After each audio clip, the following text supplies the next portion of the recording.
how many of you guys are familiar that Anaheim unanimously, so all city council members voted to add 72 automatic license plate readers? So raise your hand if anybody knows. Okay. Yeah. Two of them expressed a little bit of concern and then voted for it anyway. Yeah, exactly. Just like a couple of Susan Collinses.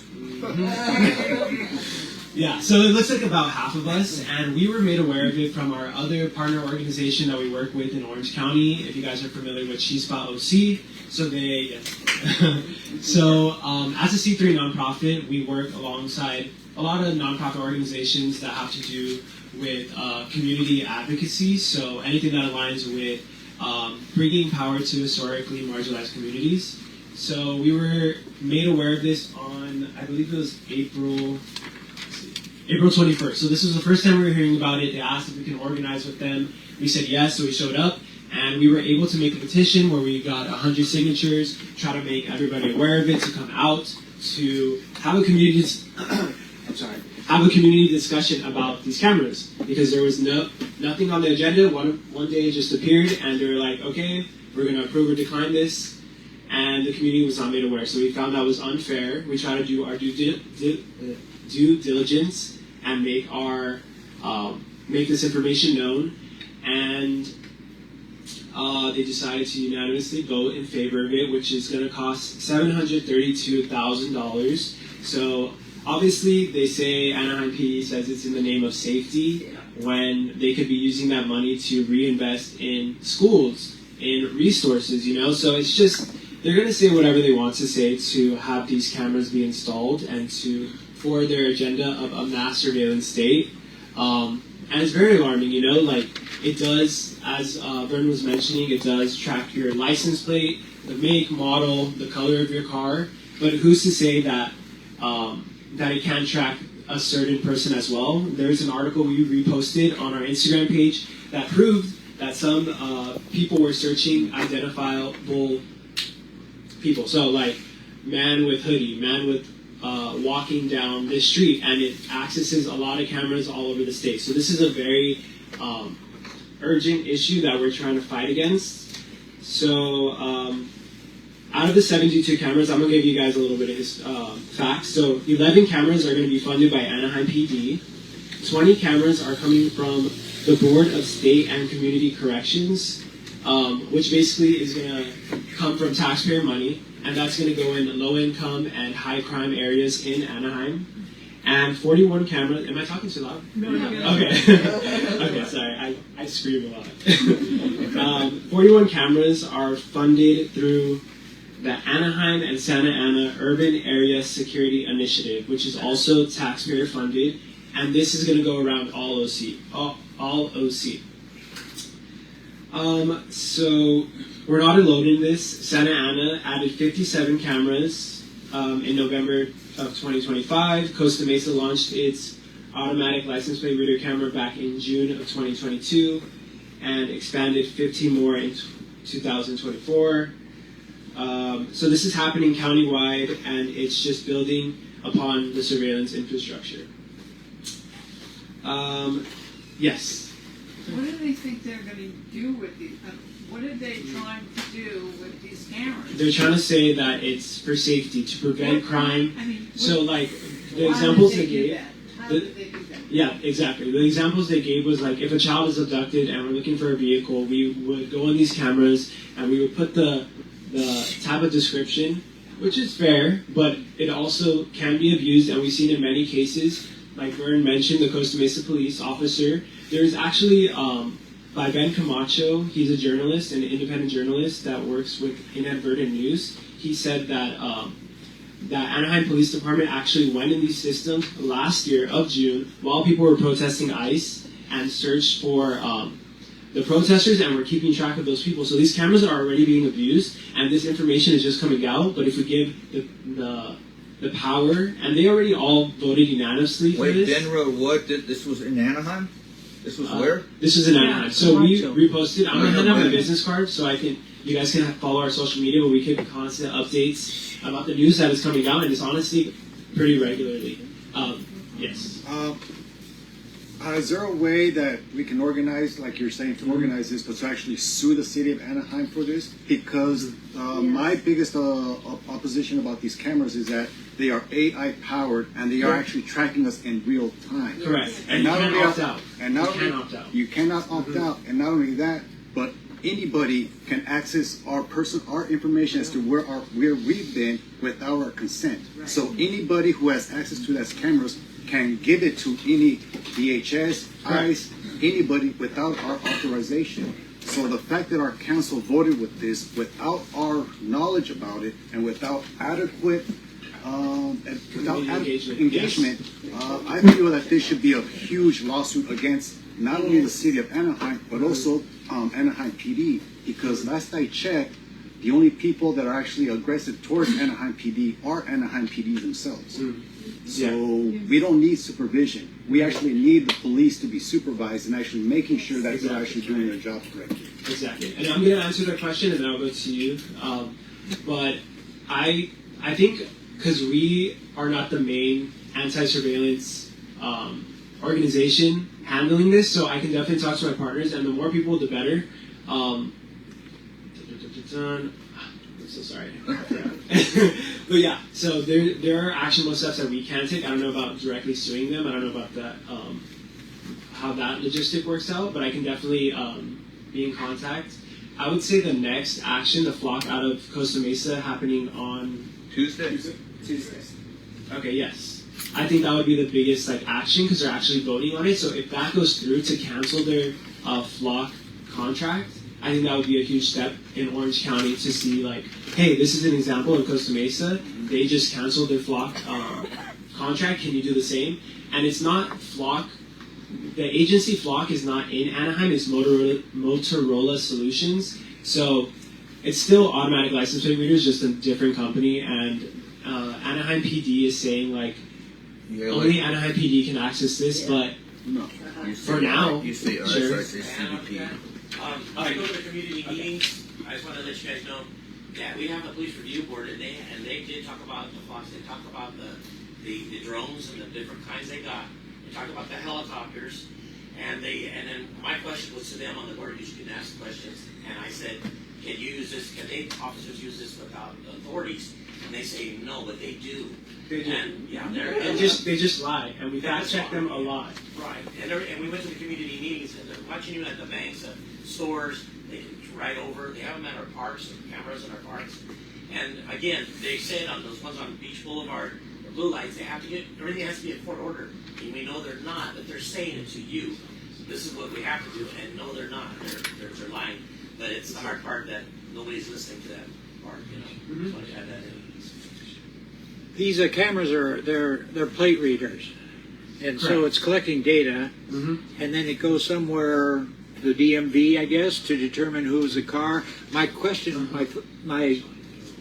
is, where is it all being aggregated? So they say that they're storing it on. So Motorola Solutions is storing it in their data center, but only Anaheim has access to it. So before, with these cameras, Anaheim would have it located. How do we know that? That's what they say. That's what they say, but honestly, by Anaheim, they mean the APD or Anaheim Police Department. So they would store it in-house to have those cameras where they can access it. But since they're working with Motorola Solutions, there's a data center. That's why there's a partnership. So they store it in the data center's infrastructure, and only they have access. But it's still Motorola Solutions has access to anything and everything because they're storing it with them. They're not storing it in-house because it's cheaper to do so. So we get that data. If only Anaheim has access to it, how do they get information from the DMV? They don't have any database of every car in California. That's a separate system. The DMV uses their flock systems. Sorry? They're two totally separate systems. Yeah, DMV is not connected to it. They don't? They're actually the Anaheim charter, city charter, specifically prohibits the council from taking the action that they did in that meeting. And I'm not aware, and I don't have the time to really go into it, but whenever this comes up, I want everyone to know because somebody is going to be able to track this down and be able to see that the the like heading of that little section is specifically talking about the red light cameras, but it explicitly states in the charter that council cannot approve any automatic. Yeah. That's in the charter? Yes, it's in the charter on the Anaheim City website. Way over because of the red light. Well, I'd like to hear more details about that later. So we haven't got in contact with them, but we're definitely like in the default national like information of how to organize against this. So we're just trying to work locally to see how we can like expand and like. Okay, so call me and I'll give you. Okay, yes, and I'll hand out my business cards. to you guys, yes.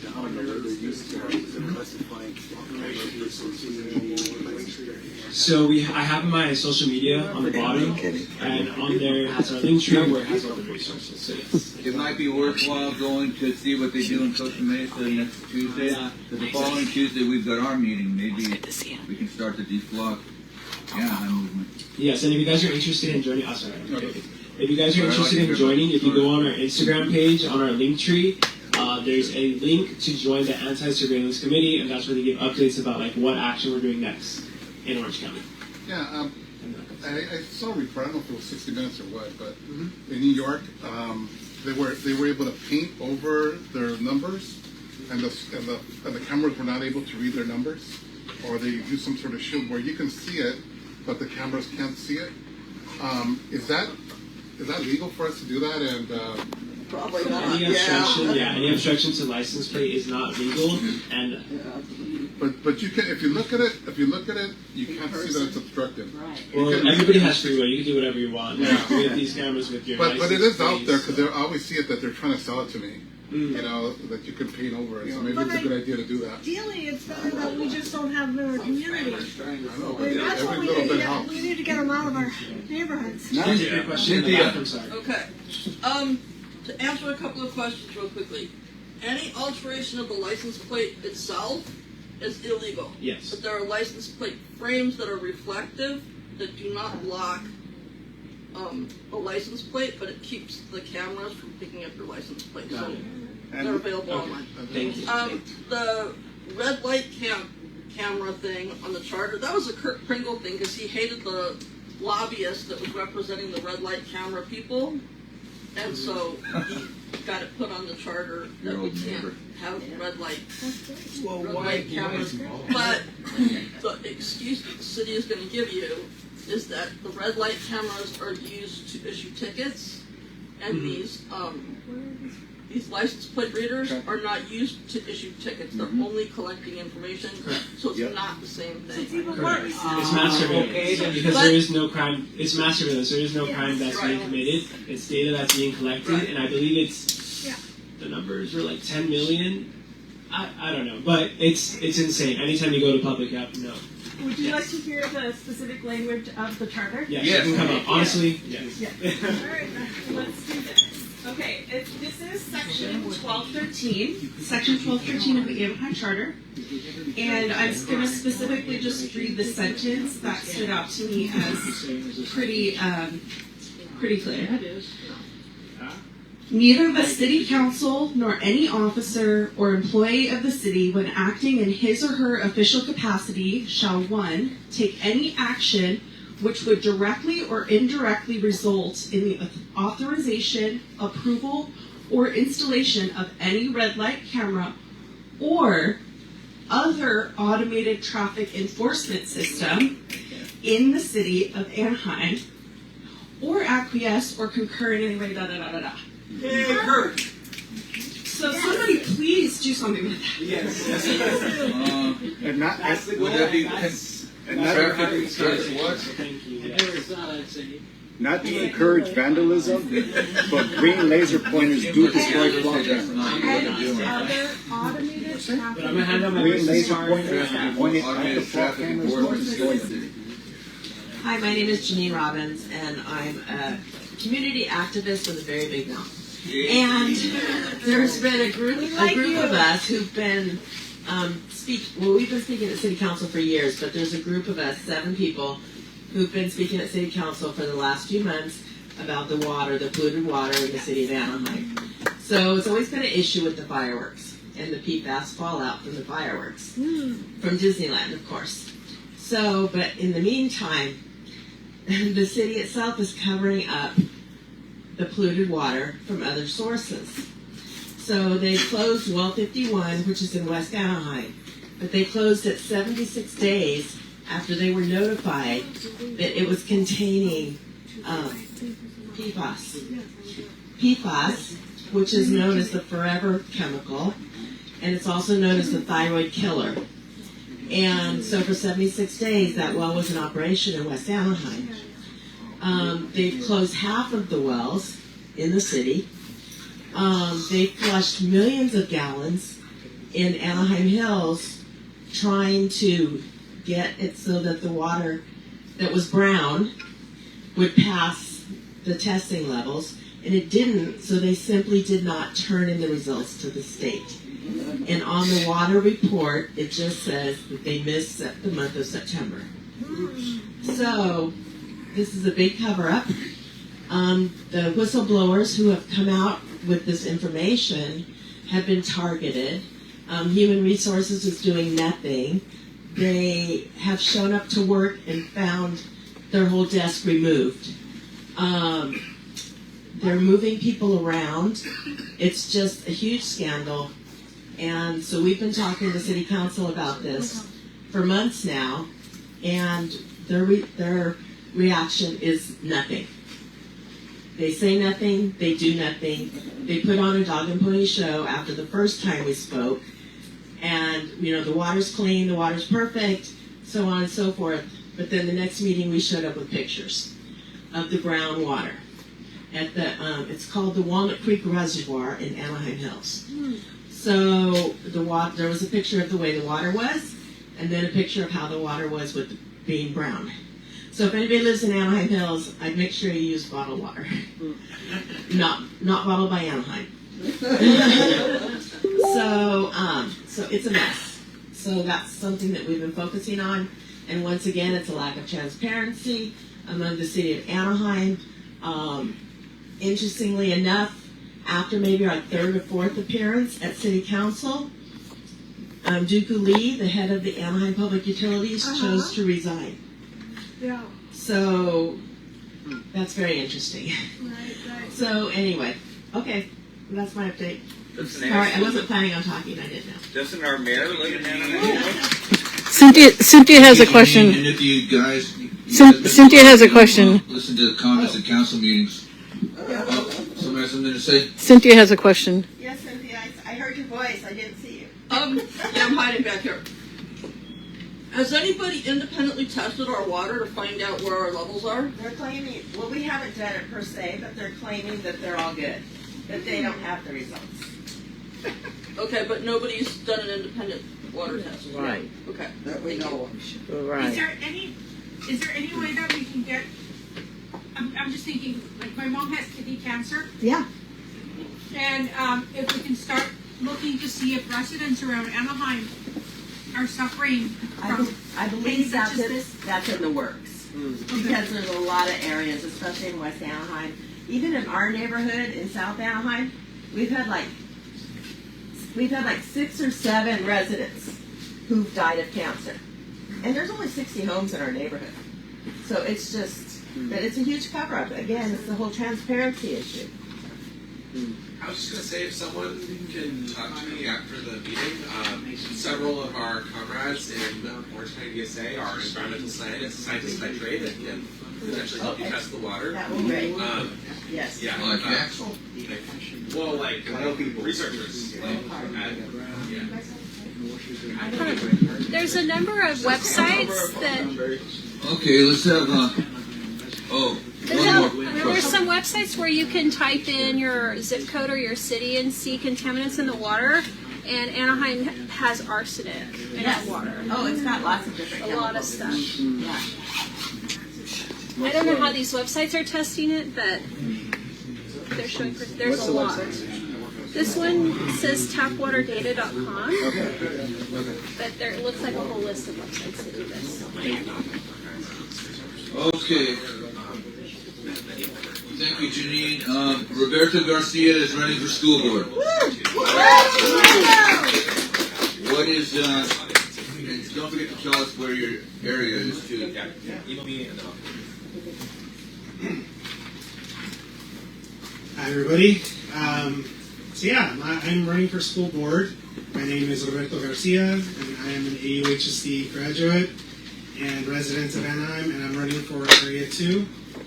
And that, for those of you that don't know, that includes Coachella High School and South Junior High School.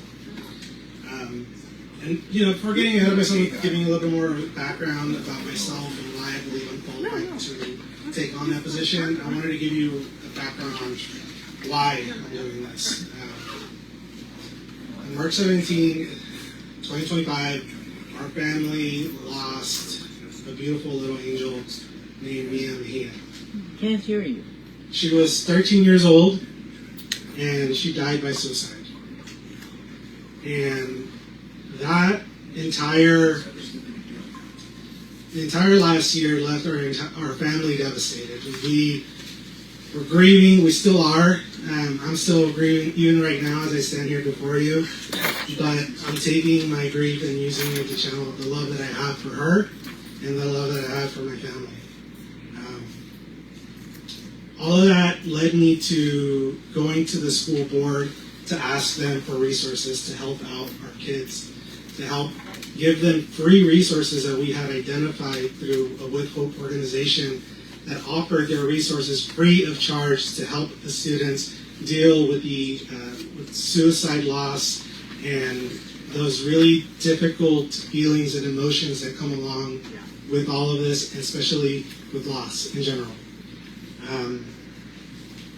And I've been going since October, and month after month, our family was left in the dark.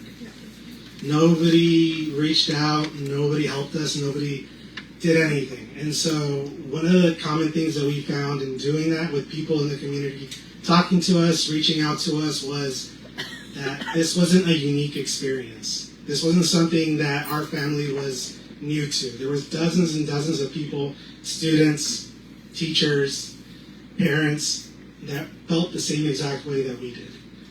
And this year, it became clear to me that nothing was going to be done. And so, with the encouragement of Jermaine Newman, I decided to run for school board. And here I am today. So, who am I? My background is as an engineer.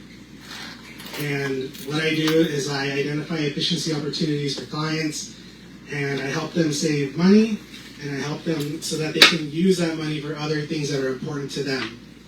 And I plan to do the same thing for the school district by using my skill set as an engineer to identify opportunities to save money and have that money go towards our students, our teachers, to reduce class sizes and help our overall community really kind of join together. I've already been going to, as I mentioned, the board meetings, and I've identified different things, reporting errors that I've called out at board meetings. So if you're ever free on the first or second Thursday of the month and you want to come see what it's all about, I encourage you to come through. And I encourage you to reach out to me and talk to me if you want to know more. But I've been doing this, and I'm confident that I can proudly represent this community and allow this community to have a voice at the table. So. Thank you.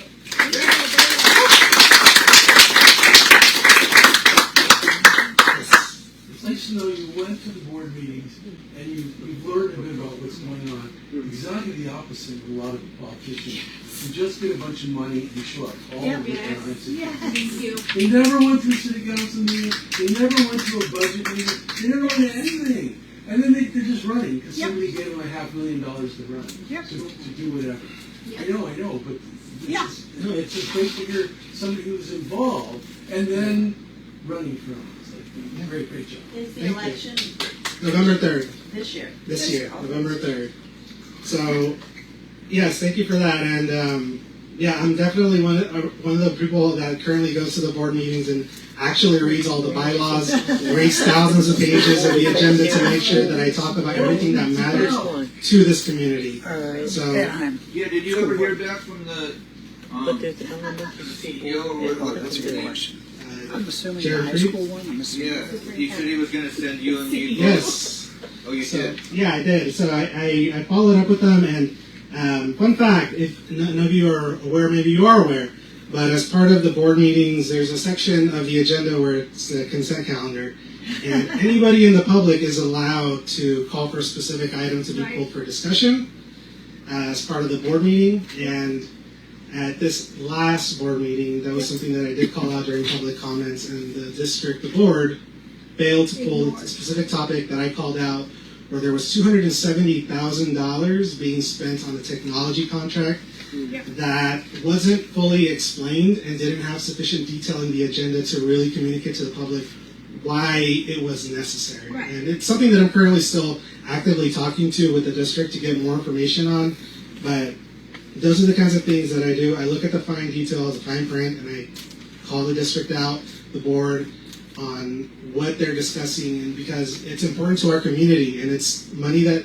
should be going to places that deserve it, like our students and our teachers, and it's really important. So he did get back to you on the Microsoft thing? Kind of. I have more follow-up. Yeah, you also pointed out that day in your comment that there was something that there was a certain amount of millions of dollars, but the figure was really like 4 times that amount.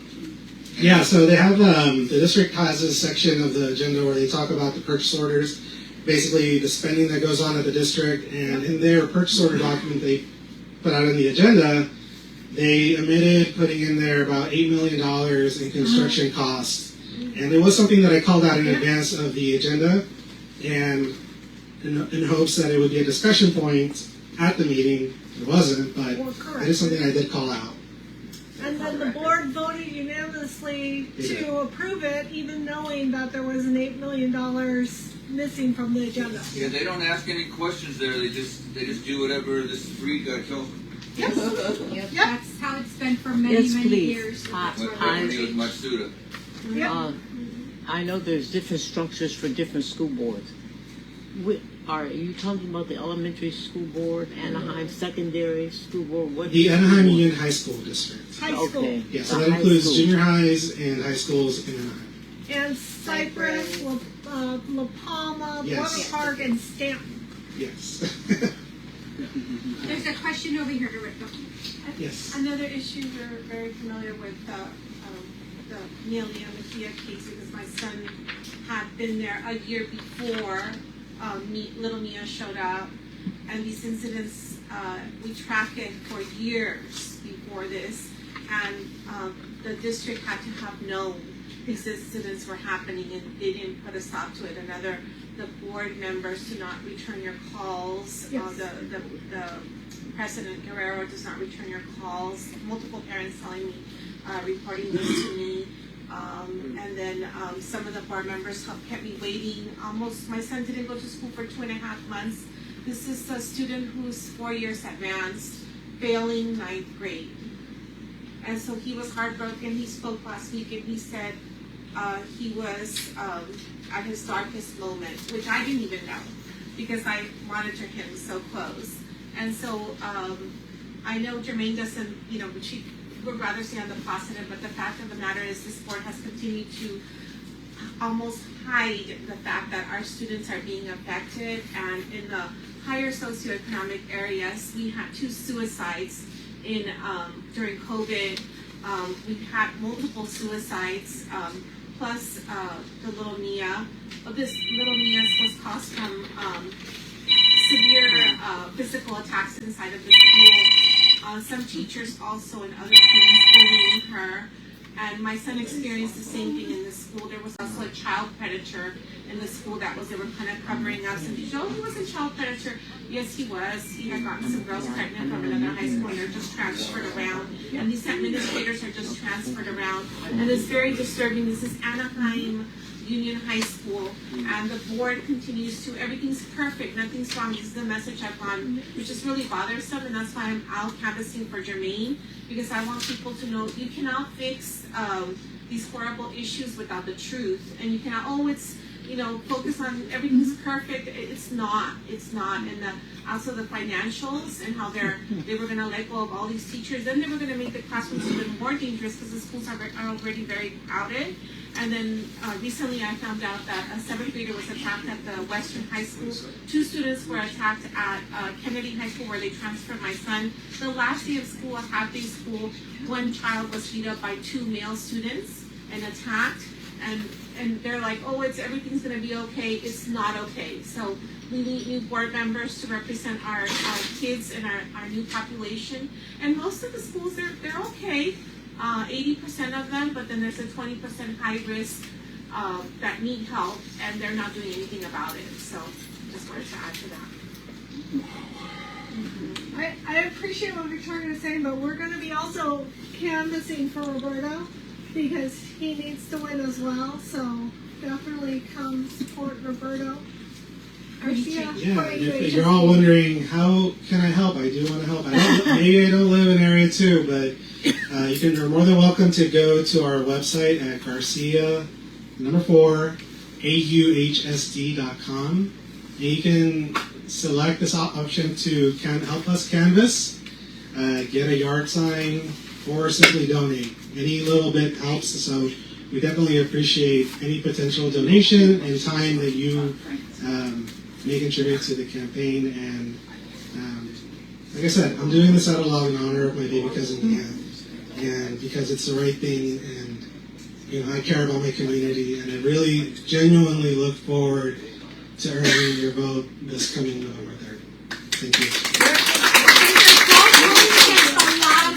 They're going against a lot of money because they're going against the status quo, and so they really do need our support. And you got the DPOC. At least I know Jessica does.